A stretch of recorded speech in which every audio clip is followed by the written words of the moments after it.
All right, sports fans, how's everybody out there doing?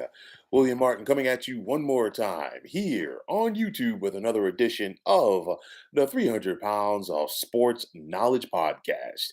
Now, one round of the 2022 NBA playoffs is in the books, and even though that all of the higher seeds advance in the first round, will that theme remain the same in the Eastern Conference semis?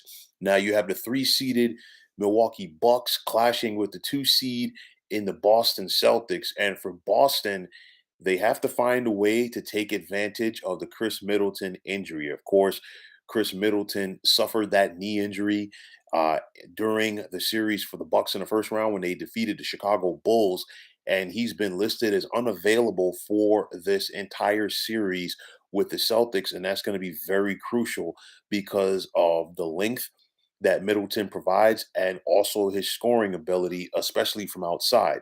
Now, when you think about the Celtics, you think about their defense. And of course, their defense was front and center as they swept the Brooklyn Nets in the first round of this playoffs. And for the most part, they frustrated superstar Kevin Durant. You think about their dynamic duo when I'm talking about Boston with Jalen Brown and Jason Tatum. You think about Brown's ability to drive to the basket and score, and also his defensive prowess on the perimeter. And then as far as Jason Tatum goes, he's always been a good player. And, coming down the stretch of the regular season, and especially in the series against the Nets, we saw Tatum take his game to the next level. Now, will he be able to do that again? For the Celtics, as the level of competition definitely increases here in the semis against the defending NBA champs. You think about what Marcus Smart means to this Celtics team. Number one, as a defender, another ball handler, and just a gritty guy that wants to go out there and he's going to give you everything he has on a night in and night out basis. And then the return of Al Horford, how that has been able to, just strengthen everything that the Celtics do at both ends of the floor. We've talked about that stingy Celtics defense. It's going to have to be that way once again in this series against the Bucks because the defending champs are looking to go back and they have to find a way to do it, obviously, without the services of Khris Middleton. But you still have Giannis Antetokounmpo, one of the best players in the NBA. He's already a two-time MVP.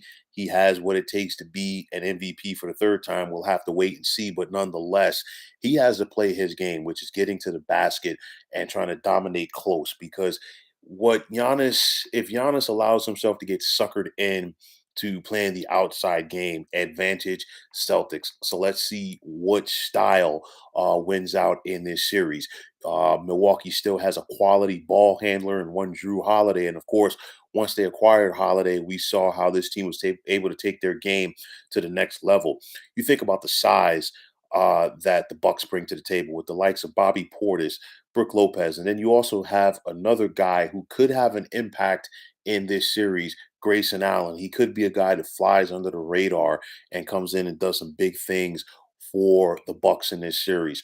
Now, a couple of former Spurs assistant coaches are going at it right here. Ime Udoka in his first year with the Celtics, and of course Mike Budenholzer for the Bucks. So it's kind of like both of these guys, they know what it takes to be a part of a championship organization. Of course, for Mike Budenholzer, he helped the Bucks win the NBA championship last season, and he's looking to do it again. This is going to be a back and forth affair, and this is one of those that you would label it under toss up. I know the Celtics are playing at D, and I know that they have an advantage due to the fact that Middleton is not going to be available for the series. But I think the Bucks just find a way to dig down a little bit deeper and edge out the season. This one is going to be a tough one, but I'm going to take Milwaukee to get past Boston in 7 games. Then the other series in the Eastern Conference semis, you're going to have the 4 seed Philadelphia 76ers clashing with the 1 seed, the Miami Heat. And for the Sixers, they're going to have to do this without their big guy, at least for the early portion of this series.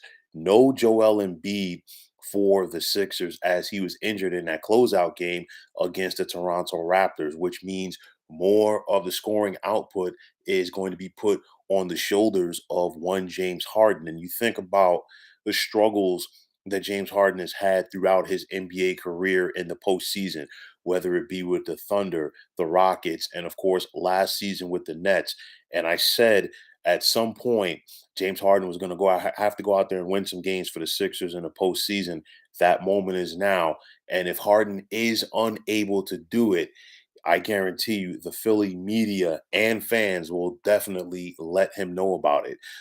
Aside from James Harden, the contributions of the likes of Tobias Harris and Tyrese Maxey, they're going to have to step up in this series without the services for Embiid. I think at some point he will play in the series. He's definitely not going to be a go, at least to begin it. We talked about the defense of the Celtics and the other Eastern Conference semi matchup. The defense of the Miami Heat here, you think about how they make it so tough for teams to score on them, and it's a grinded out affair. And then you bring in a guy like PJ Tucker, of course, who was so important to the Bucks winning the NBA championship last season. Now he's a Miami Heat player, and I guarantee you're going to see a lot of him and a lot of Jimmy Butler on James Harden in this series. And of course, Jimmy Butler did injure his knee towards the end of the series against the Atlanta Hawks. He did not play in the closeout game in game 5 for Miami, but it just lets you know about their depth as they were still able to win that series without the services of Kyle Lowry and Butler. Nonetheless, Butler for right now will be good to go, as will Kyle Lowry. But then on top of that, you think about the shooting that Miami has on the outside with the likes of Tyler Herro and Duncan Robinson. And without Joel Embiid in this series, at least for the early portion, I do expect Bam Adebayo to definitely have an impact. You have both of these head coaches. They've won NBA championships. Of course, Doc Rivers, his title came back in 2008 as the head coach of the Celtics, while Eric Spoelstra won a pair of titles with the Heat, and he also helped the Heat get back to the NBA Finals 2 years ago. I'm going to take Miami in this series. They are the better team. They're the better defensive team.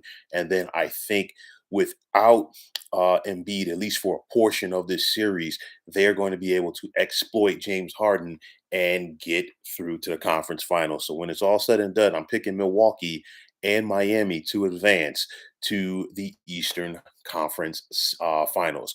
So, folks, that is going to wrap it up. And as always, I want to take this time out to thank you for tuning into the 300 Pounds of Sports Knowledge podcast here on YouTube. Want to take the time out to thank all of you fine folks out there for tuning in. And if you have not already, please feel free to subscribe to this channel. Now, if you're on Twitter, please feel free to follow me at 300 Pounds of Sports. And like I always say, if you follow me, it'll be my pleasure to follow you right back. There's also the Sports Discussion Group on Facebook at the Sports Depot 365. You can check it out. Drop a line and be a part of one of the better sports debating sites going on social media. So, once again, fine folks, my name is William Martin, signing off, saying take care and have yourselves a wonderful day.